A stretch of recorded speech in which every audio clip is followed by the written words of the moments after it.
Hello दोस्तों, राधे राधे, प्रणाम, जय श्री राम। आप लोग के बीच नवरात्र स्पेशल बहुत ही प्यारा सा माता जी का भजन प्रस्तुत कर रही हूँ। देवी पचरा गीत आप लोग सुनिए और अपना आशीर्वाद बनाए रखें।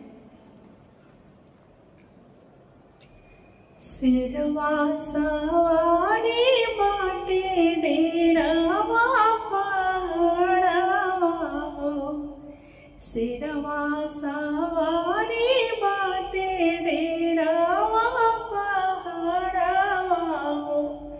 स्वर्ग लागेला आंगनैया, हे देवी मैया, स्वर्ग लागेला आंगनैया, हे देवी मैया।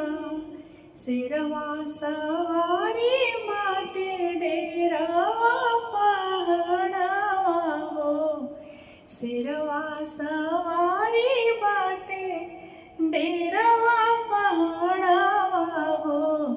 स्वर्ग लागेला आंगनैया, हे देवी मैया, स्वर्ग लागेला आंगनैया, हे देवी मैया। बाजेला घंटा झंडा पंडा फहरावेले, बाजेला घंटा पंडा झंडा फहरावेला।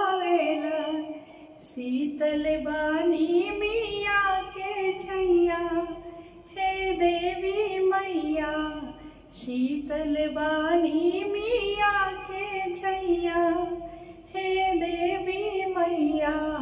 स्वर्ग लागेला आंगनैया, हे देवी मैया, स्वर्ग लागेला आंगनैया, हे देवी मैया।